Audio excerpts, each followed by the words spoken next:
पिछले साल मेरा 1 एकड़ का 4 लाख के ऊपर गया था। 1 एकड़ में अनार लगाएगा तो 4 साढ़े 4 लाख तक जाएगा। 50,000 60,000 ऐसा खर्चा निकल के 3 साढ़े 3 लाख रुपए अच्छा मुनाफा निकलता है। लाख 1.5 लाख रुपए तो मिनिमम निकलता है। मैक्सिमम का तो कोई आइडिया नहीं होता कि कितना निकलता है, वो तो मार्केट के ऊपर डिपेंड होता है।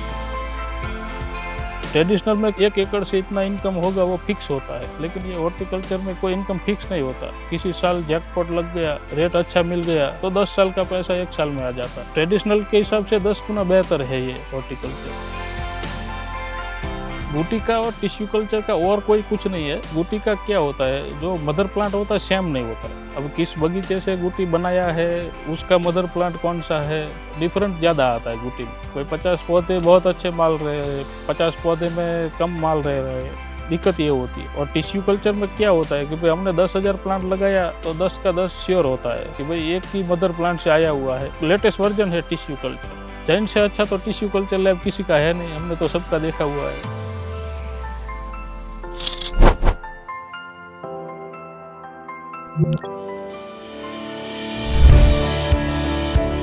खेती किसानी को समझने वाले लोग भी कहते हैं फार्मिंग से पैसे कमाने हैं तो परंपरागत खेती छोड़कर फल या सब्जियों की खेती करनी होगी। हॉर्टिकल्चर में अनार मजबूत कमाई का जरिया माना जाता है। अनार में अगर जोखिम है तो मुनाफा भी इतना है कि किसान लाखों रुपए कमाते हैं। तकनीक से तरक्की के इस वीडियो में गुजरात के किसान जयदीप सिंह असवार पोमीग्रेनेट फार्मिंग यानी अनार की खेती की विधि, लागत और मुनाफे की पूरी जानकारी दे रहे हैं। मेरे इधर 35 एकड़ ज़मीन है मेरी खुद की। उसमें से 25 एकड़ में मेरा ट्रेडिशनल फार्मिंग चलता है और 10 एकड़ में मेरा अनार का है, पोमीग्रेनेट का। जैसे पुरखों से ट्रेडिशनल फार्मिंग चल रहा था तो नई सोच के हिसाब से थोड़ा ट्रेडिशनल को छोड़ के हॉर्टिकल्चर में हमने एक स्टेप आगे ले जाने की सोची। हमने पोमीग्रेनेट लगाया तो उसकी आय ट्रेडिशनल के मुकाबले ज़्यादा है। जैसे उसमें खर्चा भी थोड़ा ज़्यादा है लेकिन उसका यील्ड भी ज़्यादा है, उसका प्रोडक्शन ज़्यादा आता है तो इनकम भी ज़्यादा आती है। ट्रेडिशनल में क्या होता है, एक लिमिटेड क्रॉप होता है कि भाई 1 एकड़ से इतना इनकम होगा वो फिक्स होता है। लेकिन ये हॉर्टिकल्चर में क्या है कि उसका कोई इनकम फिक्स नहीं होता। किसी साल जैकपॉट लग गया, किसी साल रेट अच्छा मिल गया तो 10 साल का पैसा 1 साल में आ जाता है। तो ट्रेडिशनल के हिसाब से 10 गुना बेहतर है ये हॉर्टिकल्चर। जैसे कि हम मूंगफली लगाते हैं तो मूंगफली में क्या होता है, एक सीज़न का तकरीबन 25-30 हज़ार 1 बीघे का निकलता है। तो समझो एकड़ का 50,000 टोटल कॉस्ट। अभी उसमें से प्रॉफिट निकालोगे तो 15-20 हज़ार रुपये बचेंगे। उसकी जगह पर 1 एकड़ में अनार लगाएगा तो 4 साढ़े 4 लाख तक जाएगा। 50,000 60,000 ऐसा खर्चा निकल के 3 साढ़े 3 लाख रुपए अच्छा मुनाफा निकलता है तो निकल जाता है। मिनिमम लाख 1.5 लाख रुपए तो मिनिमम निकलता है। मैक्सिमम का तो कोई आइडिया नहीं होता कि कितना निकलता है, वो तो मार्केट के ऊपर डिपेंड होता है।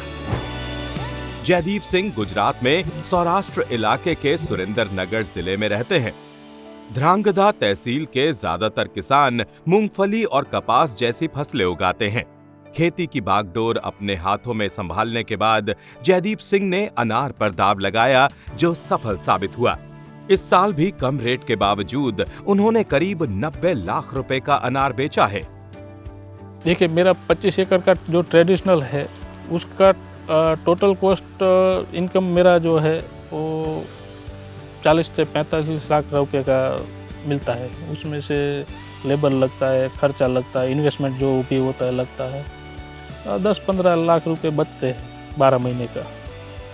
उसके कंपेयर में अनार में बहुत ज़्यादा मिलता है। 10 एकड़ उनसे डबल मतलब निकलता है उसमें से।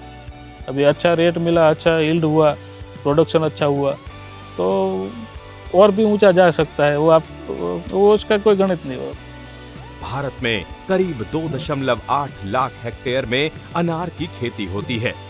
महाराष्ट्र, कर्नाटक, आंध्र प्रदेश, राजस्थान, गुजरात के साथ ही हिमाचल से लेकर उत्तर प्रदेश के कुछ इलाकों में इसकी खेती होती है।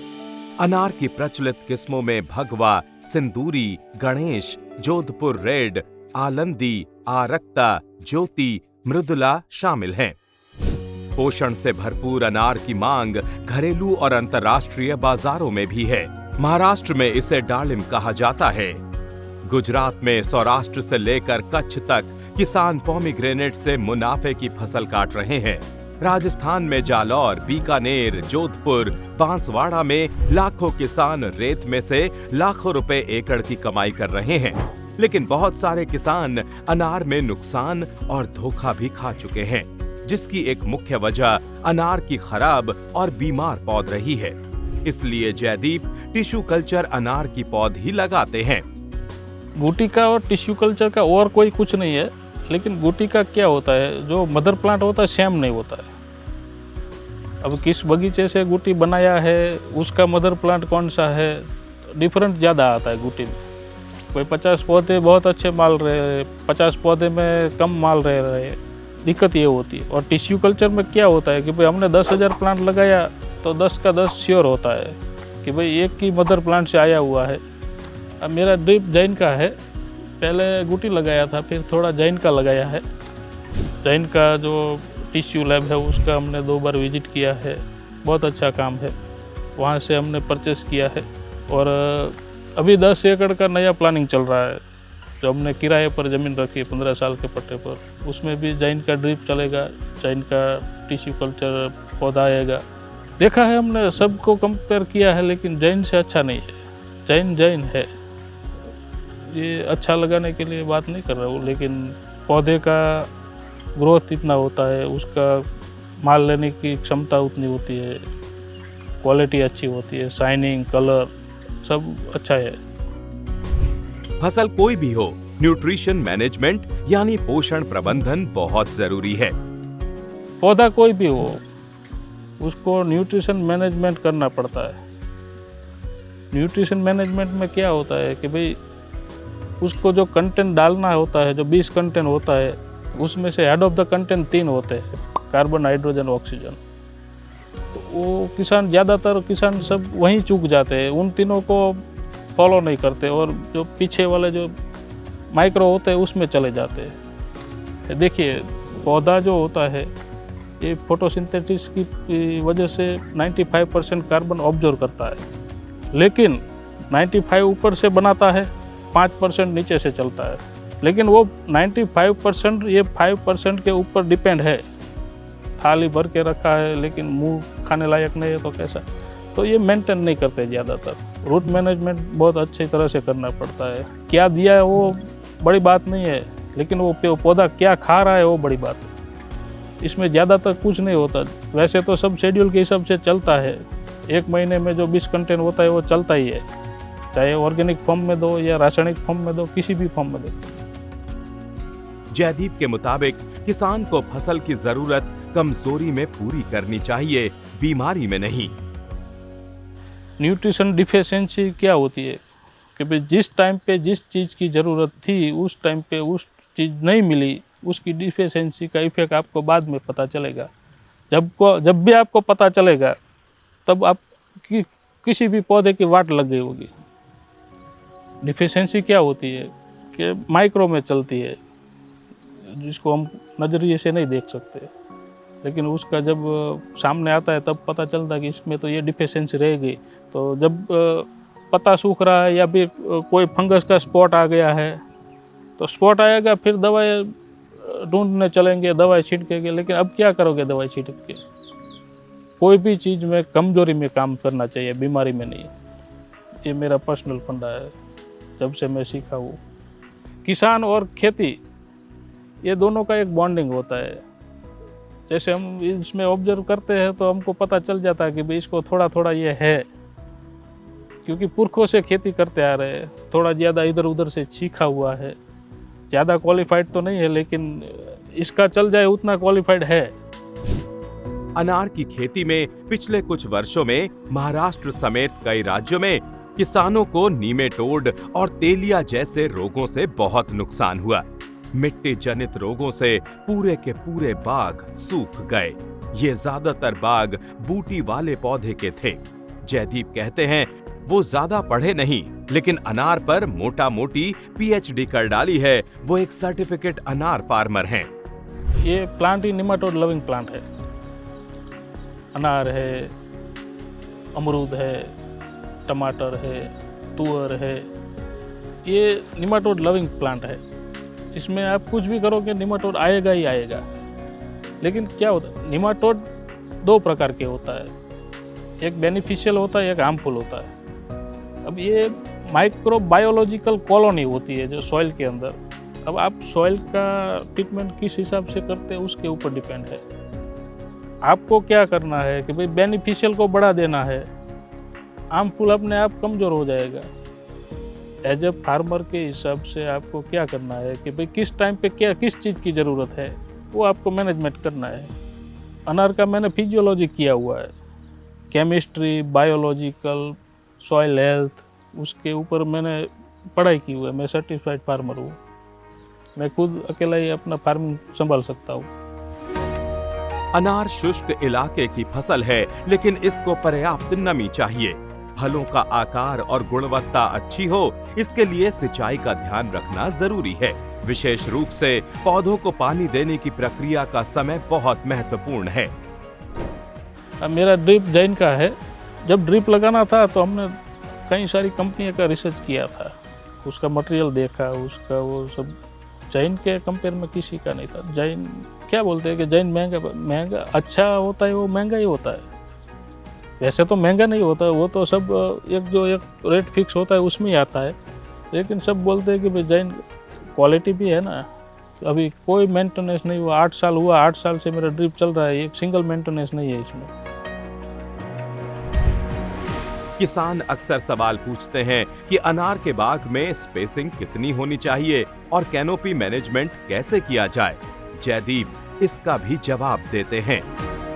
स्पेस में क्या होता है, पहले 13.5 बाई 6 का लगाया था मैंने गुटी का, तो वो मेरी गलती हो गई थी। वैसे उसको उतना स्पेस नहीं, ज़्यादा चाहिए। तो 2 साल के बाद मुझे रियलाइज़ हुआ, फिर नया प्लांटेशन हुआ, उसमें 14 बाई 8 का लगाया। 3 साल बाद फिर रियलाइज़ हुआ कि ये भी थोड़ा कम पड़ रहा है। कैनोपी मेंटेन करनी पड़ती है, पौधे को बार बार काटना पड़ता है, तो पौधा मैच्योर नहीं होता। अभी मेरे हिसाब से मेरे इस एरिया के अंदर 15 बाई 9 का मेरे हिसाब से अच्छा रहेगा। अभी जो मेरा न्यू प्लांटेशन होगा 10 एकड़ का, उसमें मैं 15 बाई 9 के हिसाब से लगाऊंगा। क्योंकि उसमें क्या होता है, विंड सर्कुलेशन होता है, सनलाइट पूरी मिलती है, उसके ऊपर ज़्यादा डिपेंड होता है। तो ये साइंटिफिकली प्रूव हुआ है कि भाई पौधों को जितना प्यार से रखोगे उतना ज़्यादा बढ़ेगा। वो बात करता, हाँ, दोनों को बात करने का सेंस अलग हो सकता है, भाषा अलग हो सकती है, लेकिन जो फील होता है वो होता है, बिल्कुल होता है। ब्रूस ली का एक वाकया था जो मैं उसको बड़ी अच्छे तरीके से फॉलो करता हूँ। ब्रूस ली कहता था कि मुझे उस व्यक्ति का डर नहीं लगता जिसको कुश्ती के जो कराटे का 10,000 दाव पेच आते, लेकिन मुझे उस व्यक्ति का डर लगता है कि भाई उसने एक की दाव की प्रैक्टिस 10,000 बार की है। तो हमारा तो क्या होता, मेरे को दूसरा कुछ आए या नहीं आए मेरे लिए कोई मायने नहीं रखता। लेकिन मैं जिस फील्ड में हूँ, जो मैं लगाता हूँ, जो मेरा वर्किंग का है, उसका नॉलेज ज़्यादातर ढूंढने की कोशिश करता हूँ कि भाई कहाँ से काम क्या मिला, क्या नहीं मिला, उसमें क्या करना चाहिए, क्या नहीं करना। इतना बेसिक नॉलेज में रखता हूँ या फिर सीखा हूँ कहीं से भी। जयदीप के मुताबिक वो सिर्फ 10वीं तक पढ़े हैं। कमाई वाली खेती का ये ज्ञान उन्हें मोबाइल, खासकर YouTube से मिला है। वो दूसरे किसानों को भी इसकी सलाह देते हैं। अपना मोबाइल है, उसमें सब आ जाता है। ज़्यादातर क्या होता है, रील्स, आजकल रील्स में बहुत समय हो जाता है, लेकिन आप उसमें से देखिए, आपने अनार लगाया तो अनार के बारे में सर्च कीजिए तो अनार का ही आएगा। कपास का लगाया तो कपास का ही आएगा। आपको क्या क्वेश्चन है, क्या क्वेरी है, सब सॉल्व हो जाएगी। किस टाइम पे क्या चीज़ देखनी चाहिए वो डिपेंड है। अनार या दालिम की खेती में सफलता के लिए ये समझना बहुत जरूरी है कि किस सीजन या बहार में फल लिए जाएं, क्योंकि अनार में साल में 3 बार फूल आते हैं। अनार में क्या होता है, 3 बहार होती है। आंबे बहार, ब्रुक बहार और अस्त बहार। आपके इन्वायरमेंट में कौन सा आपको सूटेबल है उसके ऊपर डिपेंड है, वो आपको पसंद करना है। 12 महीने में एक बहार ले सकते हो, वो आपको पसंद करके वो एक ले सकते हो। देखिए मैं पहले अस्त बहार लेता था तो 2 साल फेल हुआ, फिर मेरे को रियलाइज हुआ कि भाई मेरे लिए ये अस्त बहार सूटेबल नहीं है। पिछली बारिश आती थी, फूल झड़ जाते थे, तो मैंने सोचा चलो इसको छोड़ो। फिर 2 पार्ट में लगा दिया, मतलब 2 पार्ट बना दिया, एक को अम्बे बहार में डाल दिया, एक को ब्रुक बहार में डाल दिया। तो एक हार्वेस्टिंग होगा, एक फ्लावरिंग में होगा। तो एक गड़बड़ होता है तो एक सुधर जाएगा, तो मेंटेन हो जाता है। अगर आप अनार की खेती का मन बना रहे हैं, इसका खर्च और जोखिम भी जान लीजिए। पौधा जब से लगाया तब से माल लेने के लायक बनता है 2 साल तक। फिर आप कैसा उसको ज़्यादा मेंटेन करते हैं उसके ऊपर डिपेंड है। कम से कम 1 लाख रुपए तो बनेगा। 2 साल का जो लेबर का लगेगा, उसको न्यूट्रिशन मैनेजमेंट करना पड़ेगा, उसको कैनोपी मैनेजमेंट करना पड़ेगा। तो इसका क्या होता है, हार्वेस्टिंग का टाइम 10 दिन का होता है कि आपका हार्वेस्टिंग का टाइम है कि भाई चलो अब इसको 10 दिन में हार्वेस्टिंग करना पड़ेगा। उस 10 दिन में जो भी मार्केट रेट होगा उसमें आपको बेचना पड़ेगा। इसको आप स्टोर नहीं कर सकते, इसको डगला लगा के गोडाउन में नहीं डाल सकते। तो ये सब इसके ऊपर बहुत डिपेंड है। जो अनार लगाया वो अफीम का नशे के बराबर है। जिसने भी अनार लगाया या तो फिर अफीम खाना चालू किया या फिर अनार लगाया, दोनों सेम है। वो छूटेगा नहीं, जब तक मरेगा तब तक अनार छूटेगा नहीं। अभी मेरा विजन ये है कि भाई मेरा पूरा लैंड है उसमें ये अनार ही लगेगा। जैन टिश्यू कल्चर, बिल्कुल एक भी दूसरा नहीं। हम तो उसके चाहक है यार। किसान साथियों, अनार की खेती को लेकर अगर आपके मन में कोई सवाल है तो कमेंट में पूछिए। न्यूज पोर्टली की सीरीज तकनीक से तरक्की में देश के कोने कोने से ऐसे ही किसानों की कहानियां हैं जिन्होंने खेतों में कुछ नया, नई तकनीक, नई फसल अपनी खेती को मुनाफे का सौदा बनाया है। खेती और बागवानी से जुड़े रोचक वीडियो और प्रगतिशील किसानों से मिलने के लिए न्यूज पोर्टली चैनल को सब्सक्राइब करना ना भूलें।